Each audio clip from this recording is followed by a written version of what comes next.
caught on quite yet is me, Pastor Tyler Robbins, and with me back in the studio, sicknesses to be darned, is my brother, Dustin Robbins. Hey everybody, I'm back. I'm like a bad penny. I always turn up, so Yeah, I've missed it. Yeah. So.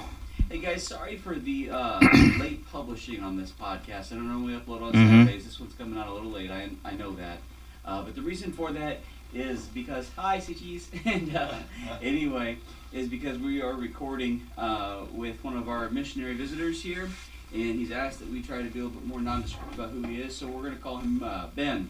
And Ben, it's good to see you, sir. It's good to have you here. And we'll be handing off the microphone to him in just a second. Yep. Dustin, how you doing? Oh, I'm here. Yeah, I'm here. Making it through. God makes all days good. Exactly. Yeah. And whatever he doesn't fix, he allows the doctors to give you obscene medicines for. Fair enough. I don't know if you're supposed to be driving. And anyways. Fair enough. I couldn't stay away. I've missed church too much. I miss it. I miss the podcast. I miss being a part of things. I miss being hurt, and I miss it because I'm hurt, and I hate being hurt. So exactly, I understand that. It's good to have you back in, Dustin. I've missed it. I've loved it. So and, it's good to have you back in. And to all those who aren't sure of what our schedule looks like here this summer, if you're in the area, you're welcome to be a part of our 4th annual conference coming up in July 26th. Absolutely, and, or the VBS a couple days after that. Yeah, 27th through the 29th, and looking forward to all those things. So. Free babysitting. I know, exactly. All right. Why don't you go ahead and hand off your microphone here to Ben, and we'll get started. So, Ben, how you doing today? Doing good. Good. It's good to have you here. And I really enjoyed, I got to go out to lunch with you today. I really enjoyed our conversations. And I told my wife on the drive home, I said, man, I like that guy. He reminds me a lot of me, poor thing. And it was a great pleasure to be able to talk to you, get to know you, and learn about your family. And I really enjoyed just the fellowship with you. How are you enjoying being in our neck of the woods? It's beautiful Charles City. Yeah, something like that. Yeah, it was a good drive over. Yeah, I think it's a beautiful area. It's just a lot of rain lately. Yeah, well, more than where I'm from. We need rain right now, so. Fair enough. It seems like a lot of people are needing rain right now, and we're hogging it all. Yeah, right. Anyway, so Ben, why don't you tell us a little bit about your ministry? Yeah, so we are missionaries to the Rohingya Muslim people.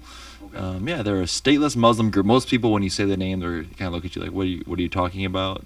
Sure. They're like, could you say it slower or something like that? So it's the Rohingya. Okay. They're a Muslim tribe from Southeast Asia. Tribe is kind of like the way people, I guess, they kind of latch onto that quickly. So it's like a subset of a nationality. I don't know if I call it a subculture, but they like their own culture. Sure. So they're from Myanmar originally. Oh, wow. That's where they hail from, but they would not be like your traditional like Burmese people. So it'd be influences and overlap with Burmese, broader Burmese culture, but they definitely have their own culture. They're settled up against Bangladesh. Southwest Myanmar is where they come from originally, the Arakan state. Okay. And so there's 3 to 4 million of them globally. Wow. So they're a stateless group. I was talking to you this morning. You mentioned the Kurds. So it's kind of like the situation with the Kurds. Obviously, the Kurds are much more vast in number, but the Rohingya they're considered a stateless people group. They've lost their citizenship in the last century. They're in Myanmar. Sure. So let me ask you, you said they're up kind of almost next to Bangladesh and Myanmar. So are you thinking, like, does the Rohingya people, do they stay primarily in Myanmar, or are they spread out? Do they cross that border? I mean, yeah, a lot of them have crossed that border. Okay. Most of them have just left because of the conditions there. There's been a lot of crackdown on them in their home country, genocide against them. I know that word's thrown around a lot these days, but it's I'd say a bona fide genocide against them, an ethnic cleansing. They're just trying to the Burmese government, the Myanmar government has just tried to exterminate them basically from their borders, and it's worked to an extent in that most of them have left. So the majority of Rohingya no longer live in Myanmar. That's true, because I remember we were talking a little bit about that at lunch. It sounds like they're all over the world. Yeah, so you would find them, just off the top of my head, Myanmar, obviously, and then Bangladesh, Indonesia, Malaysia, India, Thailand, Australia, Norway, Saudi Arabia, Canada, London, England. They'd be up there. Also, obviously, in the United States. I actually heard one story first from a guy who he was, I think, in a boat or heard of a boat that landed on the shores of Papua New Guinea. Really? So Rohingya people, so you have this interaction here with Papua New Guinea natives, it sounds like, and these Rohingya refugees, docking. They take boats out into the Indian Ocean. Some of them across the border. Some of them pay off people, hop in boats, and just go out in the Indian Ocean. Malaysia, their Coast Guard will oftentimes see them and take them to shore. But that's kind of their story. They're definitely tossed around. Are they pretty well welcomed into other nations? So they're kind of almost like a pariah?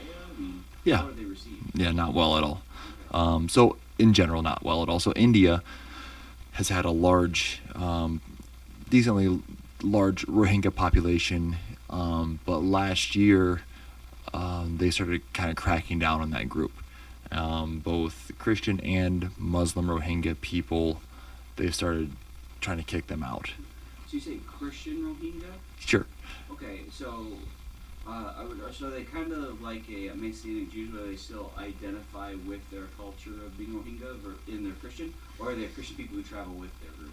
No, so they would just be ethnically Rohingya. So they'd have the same language, they would look the same, dress the same, eat the same, speak the same language, come from the same neighborhoods, they coming from the same camps and cities and all of that. So, but they would be Rohingya people who have trusted in Christ. Okay. So I don't have an exact stat in front of me, but probably, you're talking 98, 99% of their people globally are Muslim.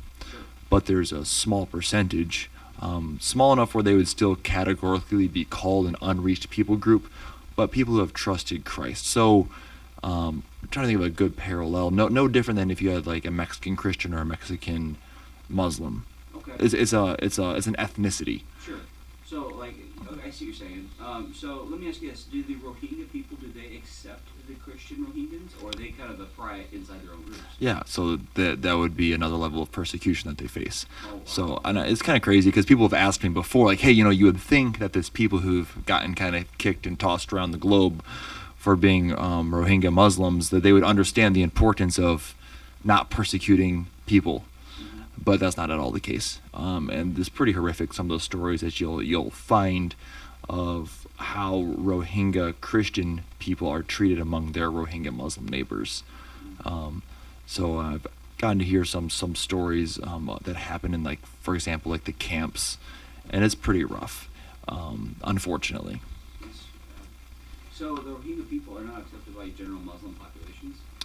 So they would be. So Saudi Arabia would have a large population. So they'll end up in Muslim countries and be accepted to an extent. I think Saudi Arabia maybe, I'd have to look into it more, might be one of the more inviting. So Malaysia is a Muslim country that would invite them, or allow them, I should say, not invite them. It's like, okay, you're in a boat, we'll let you come on shore. But they won't really give them a future of like citizenship. I don't know how much even they would have an opportunity for education there. It's more like, hey, we don't want you to die at sea, but good luck. Maybe, yeah, to an extent. So it's like we'll let you be here as a temporary stay. So no one's trying to kill you anymore, right? You're not in Myanmar. You're not facing the persecution from the Burmese government. But it's not like America, where anybody can come from anywhere, really, all things considered, and etch out a place for themselves. With a you can come from any corner of the globe, really. If you come the proper way, you can become a CEO of a company with education and standing and voting rights and the whole thing. And that's what makes our country. Yeah. So, do you know if they're primarily like a Shia or a Sunni, or are they not really affiliated with either group? They would probably, I can't think of it off the top of my head. They would tend towards one of those two. And it's slipping my mind at the moment. I believe, and you can correct me if I'm wrong, I always get them confused personally.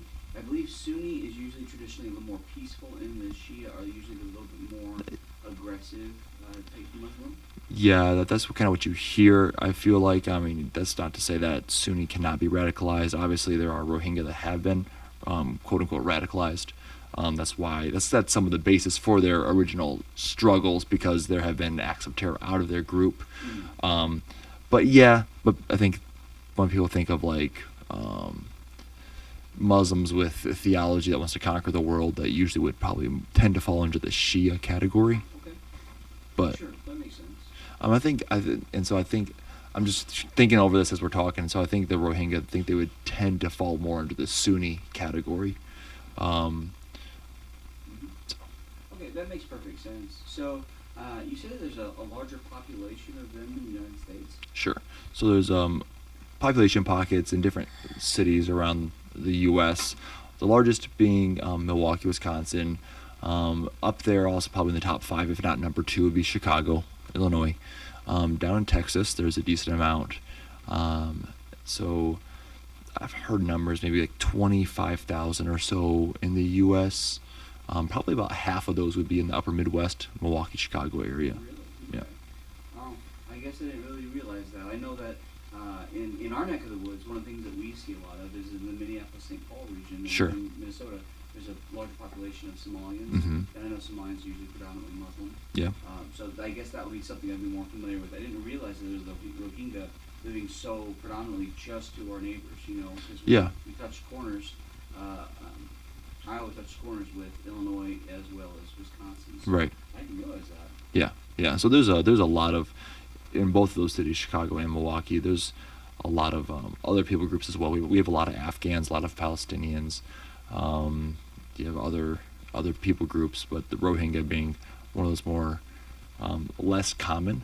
You don't necessarily, when you think of like the Muslim world or the Arab world, you don't necessarily think of them. Usually, I think people don't really know much about them. Usually when you think Asians, you don't think Muslim, you think Buddhism more. Or Sure. Hindu. And you think when you think Arabs, you think more Muslim. So I see why that confusion would come about. Yeah. But, So how long have they been an exiled people? so they had a long turbulent history for like decades and decades. There was a big flare up back in maybe the mid 2010s, so like 2016ish. There was some major issues, and a lot of the Rohingya in the Milwaukee area would have been here in the U.S. around maybe that upper 5 up towards 10 years here. Back in Myanmar, they quote unquote rewrote the citizenship laws of what it means to be a citizen in Myanmar. 70s or the 80s. Okay. There we go. Oh, 82. And, Yeah, so that's when that would have gone into writing, that okay, these people are now excluded from being ethnically Burmese. so it sounds like it's been something that's been in the works for a while. Oh, yeah. Officially put in paper about 50 years ago. Right, and then even then, I guess. Excuse me, 40 years ago. Anybody who's a Gen Xer is going to be rightly hate me. And Yeah, right. won't do Yeah. it. Yeah, and so then there has been a major influx. So like if I think about like the established quote unquote leadership, long-term leadership in the Milwaukee area, it's probably close to like the 20. They've been here for about half that time, so like 20 years. Just small handful of families. Yeah, early 2000s, and then another major influx. Several years after that would be a lot of the time frame for the people in that region. Okay. So, I know that you're a relatively younger guy, especially compared to me. I feel like an old man talking to you. Okay. Anyway, I know that you're a relatively younger guy and with a younger family. How did you come about a burden for such? I mean, some people would be like, I'm going to be a missionary to this nation or to this group or whatever, or, this state. But you feel like God's called you to a group of people, Sure. not a location. How did you come about this relatively strange burden? Yeah, sure. So my strange burden came from close to the end of my time in college, studying missions and Bible. And as you do in missions degrees, you start to just get a grasp on different people group needs around the world. They'll present you needs in across China, Africa. You'll get to know different people groups like the Kurds or so my final full semester of school, we had a kind of a project we needed a theme people group for, and my director chose the Rohingya in Bangladesh. For your group, or it was a degree wide Everybody, Whole class, yeah, everyone who was in the missions degree. So we're setting up a display here. We're gonna focus on the Rohingya in Bangladesh. That was pretty much my introduction to who they were. So I kind of educated myself a little bit about them, saw pictures, okay, so who are these people, like probably most listeners, I like a very little understanding, if any, before then. So that was like about January, February of 2018 that I just heard their name academically. Later that year, long story short, I bumped into a store sign about 25 minutes down the road with their name on it. And I was like, oh, okay, wait, I've heard of these people. I kind of, because I'd been in that degree project, I was like, okay, this rings a bell. And so I walked in there. I'm like, hey, my name is Ben. I've heard about you guys. Good to meet you. And I kind of walked in on a leadership meeting that they're having. They hang out in their stores, right? Our stores are all about low contact, self checkout, don't talk to anybody, right? Mm-hmm. They go to their stores and like, hey, sit down, It's almost like a social club. It's like a social club. So they'll sit in there and chew their beetle nut and get a big buzz and talk about life, I guess. So that's a whole different story. But anyway, yeah. So That's not like a story I'm interested in. yeah, we'll get back to that. So I walked in. It was like a Thursday evening. Me and a college buddy, like, hey, and they're like, hey, we have like a soccer tournament this weekend. Can you referee for us? And so obviously I don't look like a Rohingya person, so I guess they wanted someone who's distinctly non-biased. Yeah, exactly. To Someone who can be fair. And so the Rohingya of another city were coming to play the Rohingya in my city, and they're gonna have a tournament that weekend, and they chose me, or asked me, hey, can you ref? I'm like, oh, sure. So I've never refed before, but I've played soccer before, and YouTube has tutorials on how to ref soccer. There you go. And so Lord just started to open up. I ended up showed up that weekend with, stopped at Walmart first, got my whistles for reffing, and I was out there. And the Lord just started opening up door after door. I started to teach English for their community center. Lord opened up a miraculous door for us that Christmas to present the gospel in the basement of their mosque. With a Christmas pageant, John 3:16 sign. I kind of heading down to the mosque community center that Sunday. I'm kind of like, what's going on? Like, I don't know where this is gonna go. Yeah, I don't know how all this is going. Yeah, I don't know how this is gonna go off. But a lot of the people who came were people who had been touched through my English teaching. Because I started kind of building a network.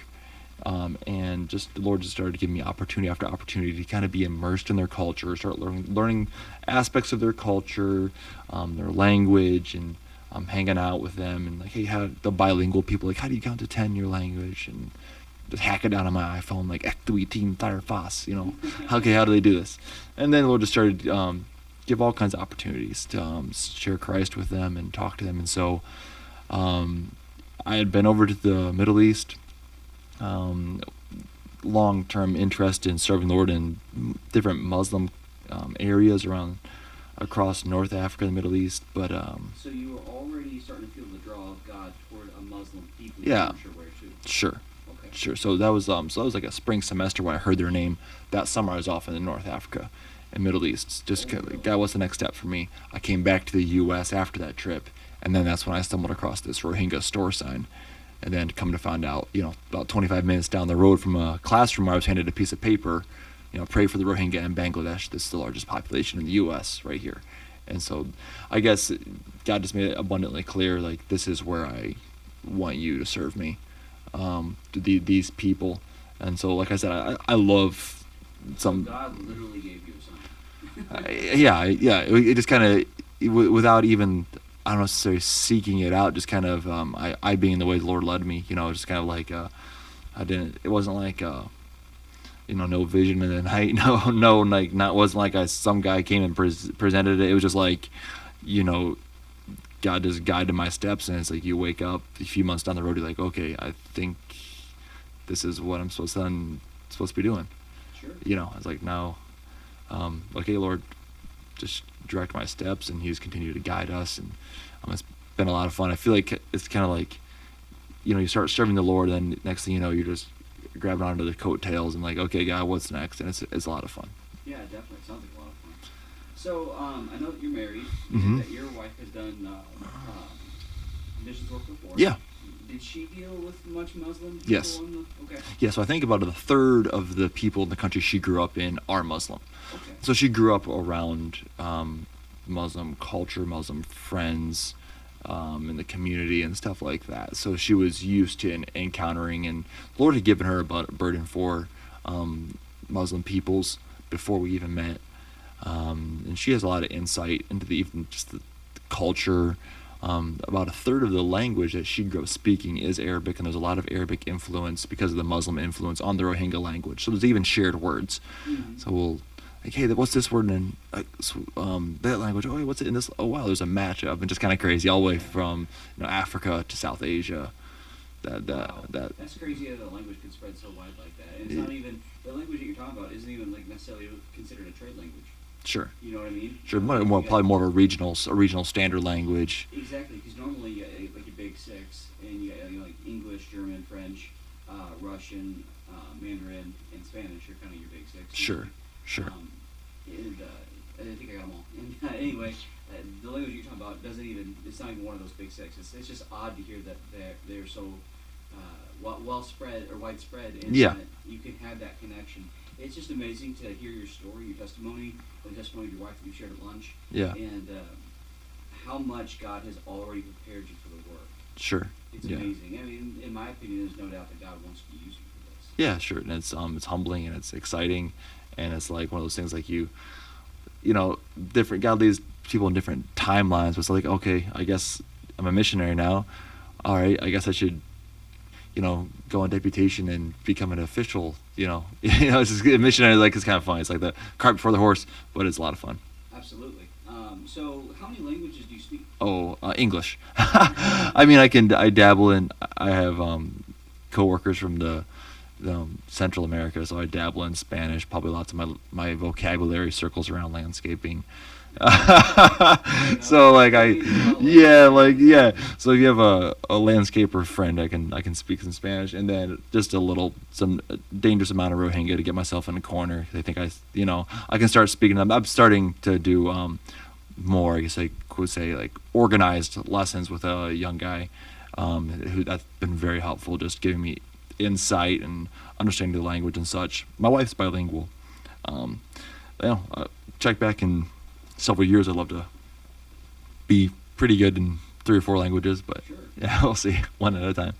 I understand how that feels. I mean, I've been trying to get into Spanish for like 4 years, and I think I got like 7 words in Spanish. There we go. I feel very accomplished. Yeah. Anyway. Yeah, immersion will do wonders. Exactly, I bet. What is your goal here for the rest of the year? Are you hoping to be able to get deputation done? Are you planning any upcoming trips or anything like that? Sure. And I know that you don't really want to talk about locations. Yeah, not specifics. Yeah, so we're about halfway done with deputation. Halfway down the number.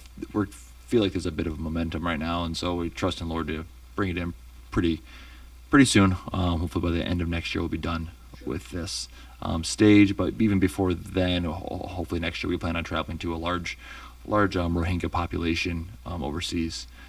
Seeing how the Lord can use us in that setting, kind of a survey type trip, just kind of get a handle on it. I know some guys over in that setting, some Rohingya Christian guys, and it's just talking to them. Their lives are so different, and their settings are so different. Like, we have track recs and Sunday school and soul winning on Saturday. It's so different with living in these wild conditions. It's just I want to be there and meet with them and pray with them and talk with them and walk the area and see, like, what is this setting? How do we? Their lives are 100% different. Oh yeah, like how do you engage? It's the same gospel, it's the same goal, but how do you engage that setting with the gospel effectively? So yeah, we're hoping very before too much longer to be done with this stage, but we're already engaged in the people, starting language learning, and looking to see how the Lord can use us here and abroad. I tell people we're reaching a who, not a where. So our goal, like in a statement, would be to reach the global Rohingya population with the gospel in their own language. And so there would be training. I believe the best people to reach the Rohingya are the Rohingya. Right? Bad sales pitch for a missionary is not. I'm not the best guy to reach the Rohingya. They are, but I think that's what God's plan is. And I believe that God has opened up an incredible door of opportunity there on the south side of the city I live on. And we're just trusting the Lord to continue to open those doors and expand them. Sure. So, and like you said, they live all over the world. It sounds like they live in almost every major nation. Sure. It sounds like they're everywhere. Sure. Does there, what did, blah, blah, blah, blah, blah. I get tongue-tied so easily. I have two different thoughts, and they're warring They're against each other colliding. in my mind. Let me ask you one question first. Do they have a copy of the Bible in their room? Yes. Yes. Okay. The New Testament was completed last year in India. Okay. That's a whole wild story. I don't know if we have time to get into it. I do have a little bit of time for that if you want. Okay, so one of the translators, so I was trying to just kind of, everything regarding the Rohingya is so splintered. Among themselves as a people, they are extremely splintered. You'll have guys who grew up in different cities in Arakan State in Burma. They've both fled for their lives. They're living in the same major city in the U.S. and they can't get along. Really?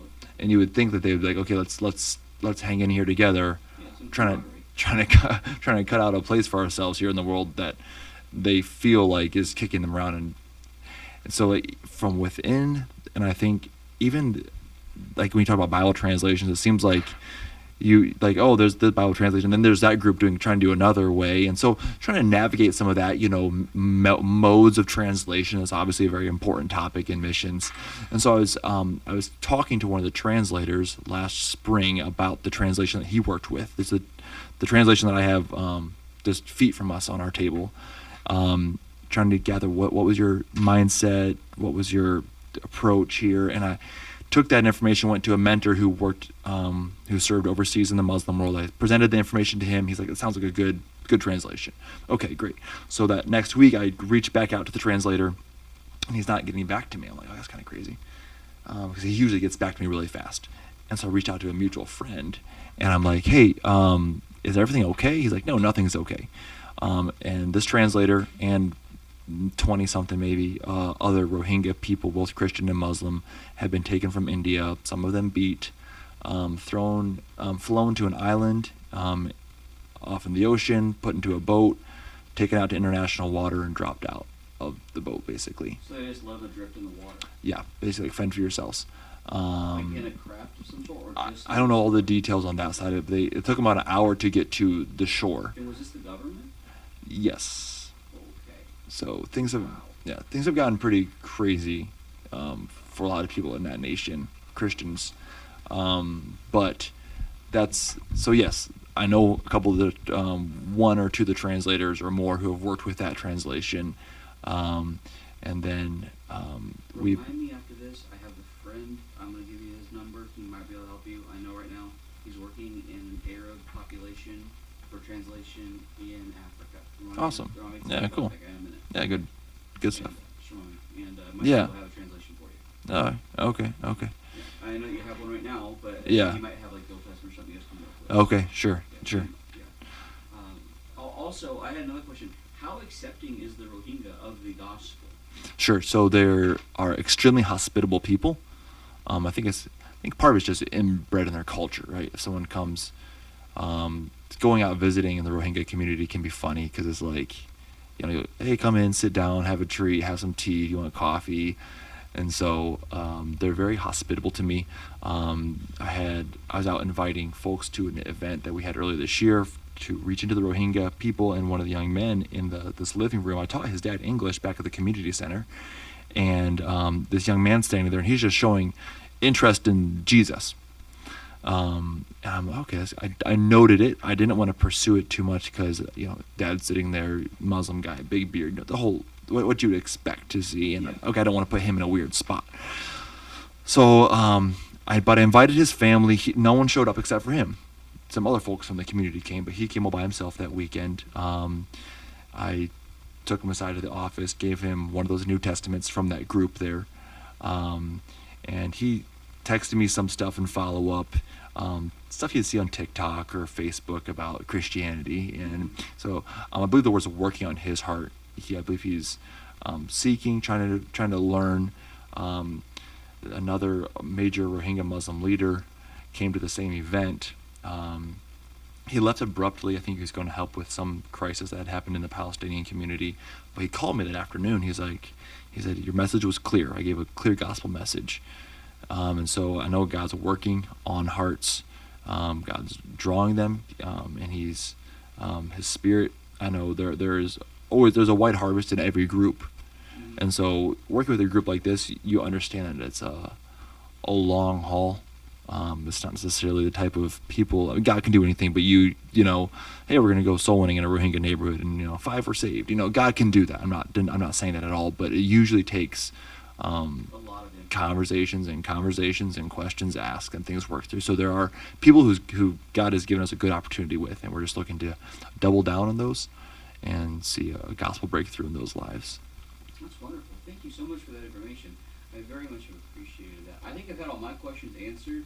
I appreciate your time. Yeah. Dustin, do you have any questions you want to ask? Here you go.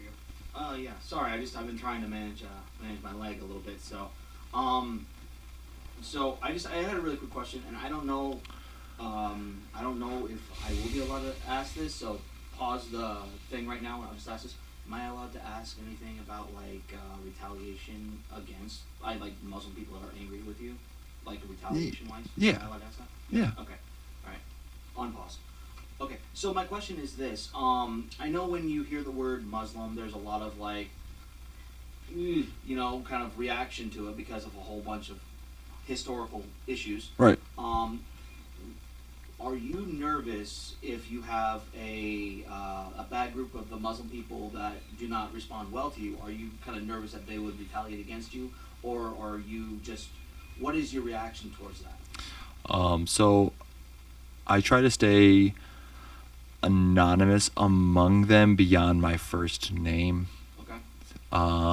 I keep a low online. My goal is to, besides first name basis and even some of that stuff I might take down at some point, just so I'm not searchable and trackable that way. In person, maybe once I was in a home talking to someone and a guy got a little upset. One time earlier this year, I was inviting a family to come to an event, and the dad came to the door, was upset, and started raising his voice. And once I was in the mosque sharing the gospel and felt a little uncomfortable. But here in the U.S., we are blessed to be in a setting where we have some protections and freedoms. I think we need to capitalize on. Absolutely. Most definitely. Earlier this year, I was out east in a major city, saw a big, decent-sized mosque close to where I was staying for a conference. Walked in there with my, big Bible under my arm. Later that week, said, "Okay, can I talk to the guy in charge?" Basically, and sure, that's me. And so the guy who welcomed me was their imam, and we started to walk and talk in the mosque there. He's like, "Hey, what do you guys say happens to non-believers in the afterlife?"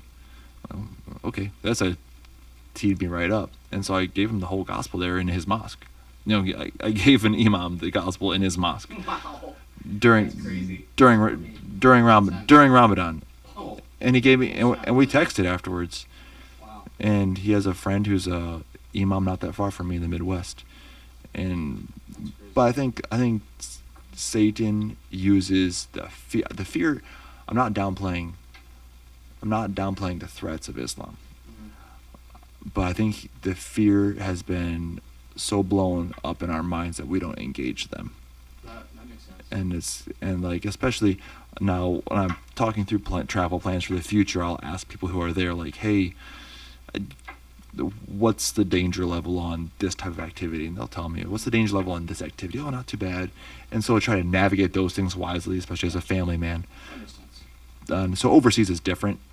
And that's why even a survey trip to this one setting was kind of get my eyes on the place, get a vibe sense on it. Yeah, talk to you want to go in and then all of a sudden, oh, I was not welcome here. Okay. Right, and just to understand, how are people who are currently functioning here, and something we actually have to realize too as Westerners, it's possible for me to go to a Muslim country and pass out a tract, walk away. I heard about this happening. Go home, but the guy who's there gets hauled in and beat. The national guy. Okay. So I'm American. That's a level of protection on me globally. Yeah. I have the flag behind me. You know. Reminds me a little bit of the story of Paul being a Roman.